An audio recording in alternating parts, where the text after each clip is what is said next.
தமிழகமெங்கும் கிளைகள் கொண்ட Annamal institute of hotel management and hospital management படிப்பில் சேர்வதற்கான அட்மிஷன் நடைபெறுகிறது. திமுக தலைவர் கொண்டு வந்த திட்டம் இந்தியாவில் மட்டுமல்ல, கடல் கடந்து ஐரோப்பாவையும் சென்றடைந்துள்ளதாக ஆஸ்திரிய வாழ் தமிழர்கள் பெருமிதத்துடன் தெரிவித்தனர். சென்னை தேனாம்பேட்டையில் உள்ள அண்ணா அறிவாலயத்தில் திமுக தலைவர் மு.க.ஸ்டாலினை ஐரோப்பிய நாடுகளில் ஒன்றான ஆஸ்திரியாவில் வசிக்கும் தமிழர்கள் நேரில் சந்தித்தனர். சந்திப்பிற்கு பின் செய்தியாளர்களிடம் பேசிய ஆஸ்திரிய வாழ் தமிழர்கள், திமுக தலைவர் கொண்டு வந்த திட்டம் இந்தியாவில் மட்டுமல்ல, ஐரோப்பாவிலும் சென்றடைந்துள்ளதாக தெரிவித்தனர். அங்கு உள்ள அரசும் தமிழ்நாட்டின் திட்டங்களை செயல்படுத்த திட்டமிட்டுள்ளதாக அவர்கள் பெருமிதத்துடன் தெரிவித்தனர்.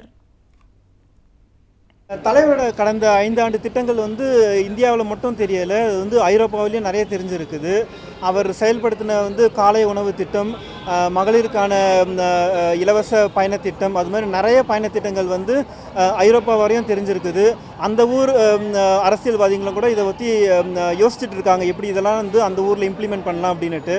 எங்களால் முடிஞ்ச வரையும் இந்த திட்டத்தெல்லாம் நாங்கள் ஐரோப்பாவில் நாங்கள் வெளிப்படுத்துகிறோம். அதெல்லாம் எங்களுக்கு அவர் தோற்றது கொஞ்சம் வருத்தம். நாங்கள் எதிர்பார்க்கவே இல்லை, அது பெரிய ஷாக்காக இருந்தது ஆக்சுவலாக எங்களுக்கு. ஸோ ஏதோ சேஞ்சஸ் நடக்கும்னு நினச்சிட்டே இருந்தோம்.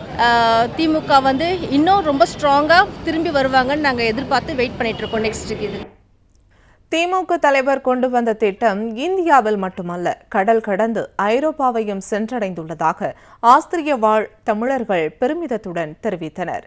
சென்னை தேனாம்பேட்டையில் உள்ள அண்ணா அறிவாலயத்தில் திமுக தலைவர் மு.க.ஸ்டாலினை ஐரோப்பிய நாடுகளில் ஒன்றான ஆஸ்திரியாவில் வசிக்கும் தமிழர்கள் நேரில் சந்தித்தனர். சந்திப்பிற்கு பின் செய்தியாளர்களிடம் பேசிய ஆஸ்திரிய வாழ் தமிழர்கள், திமுக தலைவர் கொண்டு வந்த திட்டம் இந்தியாவில் மட்டுமல்ல, ஐரோப்பாவிலும் சென்றடைந்துள்ளதாக தெரிவித்தனர். அங்கு உள்ள அரசும் தமிழ்நாட்டின் திட்டங்களை செயல்படுத்த திட்டமிட்டுள்ளதாக அவர்கள் பெருமிதத்துடன் தெரிவித்தனர். தலைவரோட கடந்த 5 ஆண்டு திட்டங்கள் இந்தியாவில் மட்டும் தெரியலை, அது ஐரோப்பாவிலையும் நிறைய தெரிஞ்சிருக்குது.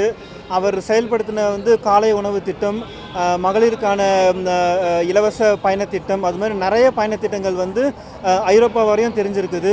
அந்த ஊர் அரசியல்வாதிகளும் கூட இதை பற்றி யோசிச்சுட்டு இருக்காங்க, எப்படி இதெல்லாம் அந்த ஊரில் இம்ப்ளிமெண்ட் பண்ணலாம் அப்படின்ட்டு. எங்களால் முடிஞ்ச வரையும் இந்த திட்டத்தெல்லாம் நாங்கள் ஐரோப்பாவில் நாங்கள் வெளிப்படுத்துகிறோம். அதெல்லாம் எங்களுக்கு அவர் தோற்றது கொஞ்சம் வருத்தம். நாங்கள் எதிர்பார்க்கவே இல்லை, அது பெரிய ஷாக்காக இருந்தது ஆக்சுவலாக எங்களுக்கு. ஸோ ஏதோ சேஞ்சஸ் நடக்கும்னு நினச்சிட்டே இருந்தோம். திமுக இன்னும் ரொம்ப ஸ்ட்ராங்காக திரும்பி வருவாங்கன்னு நாங்கள் எதிர்பார்த்து வெயிட் பண்ணிட்டு இருக்கோம். நெக்ஸ்ட் இது தமிழகமெங்கும் கிளைகள் கொண்ட Annamal institute of hotel management and hospital management படிப்பில் சேர்வதற்கான அட்மிஷன் நடைபெறுகிறது.